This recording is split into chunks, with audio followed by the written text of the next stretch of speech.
Hi, everyone. I am hopping on here real quick today just to share something that I did that 10x'd my YouTube viewers and multiplied my Instagram viewers by 3.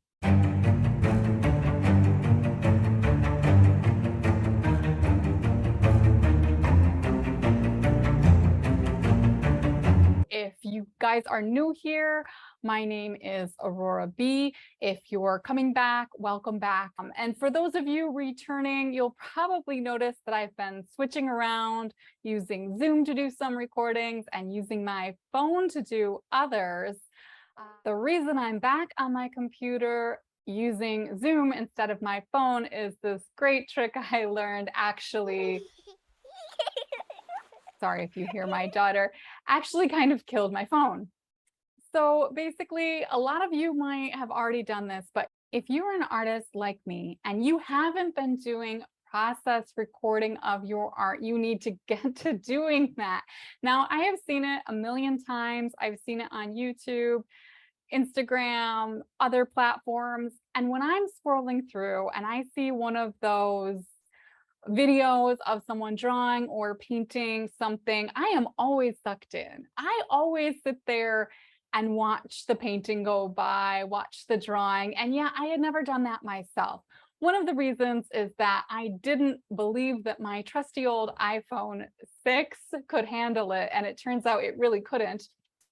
And up until now, I have been using just regular Zoom to do my recording, but I have now purchased a new iPhone because this weekend I decided to give it a try.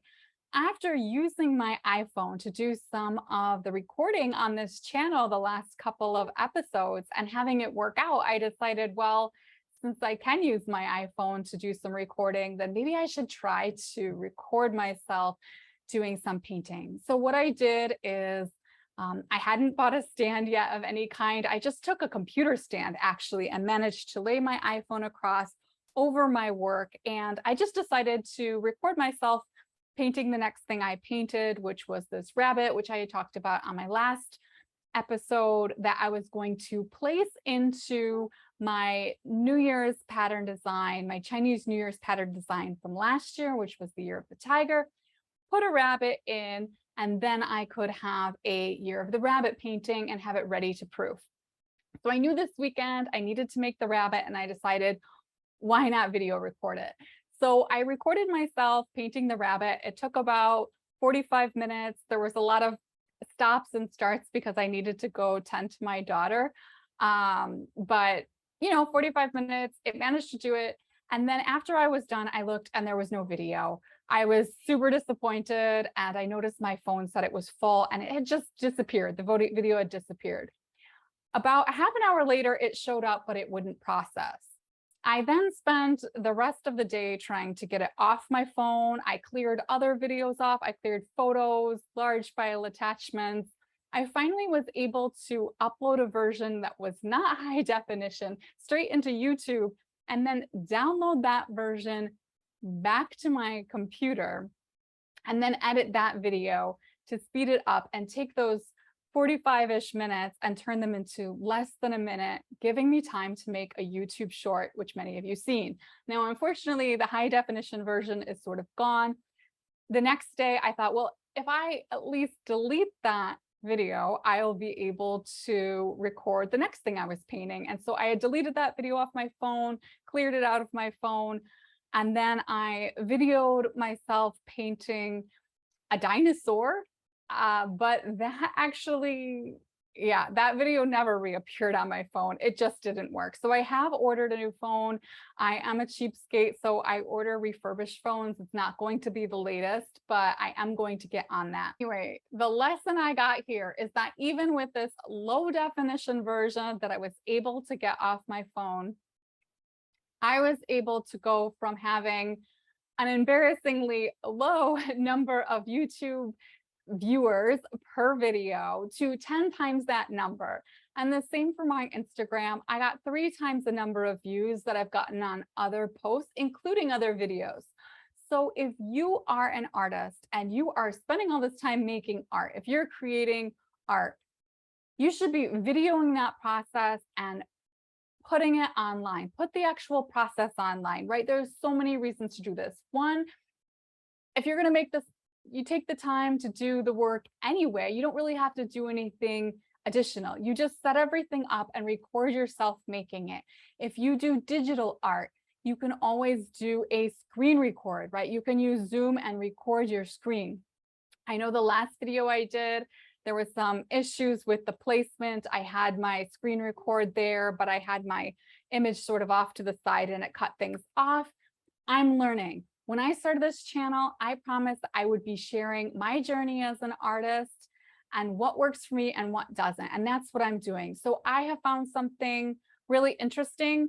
I'm so excited that I want to just keep putting more and more process shots up, but I have to wait for the camera to come in the mail. And then next week, I'm actually going on vacation for a week and a half.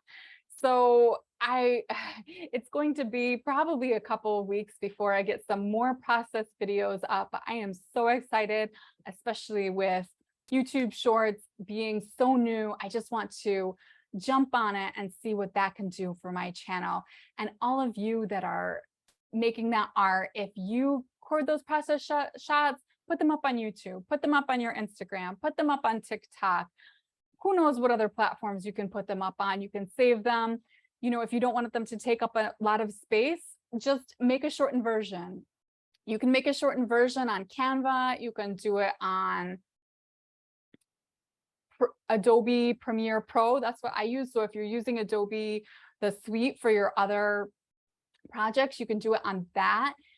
From what I understand, iMovie cannot edit the vertical format movies, and that might be just some outdated information that I heard. So there's a lot of tools. You can even use some tools on YouTube itself to speed up, but I don't know if they'll speed it up that much. So there's my tip for the day. I hope it's useful for you. I really want you all to succeed. And I know to succeed in not only making your art, but promoting and selling your art, you need a following. You need people watching you. You need to engage people. You need more eyeballs on your art. So I encourage you, if you haven't done it yet, or if you haven't done it in a while, record yourself making the next thing you make, whether it is online, digital, whether you're painting.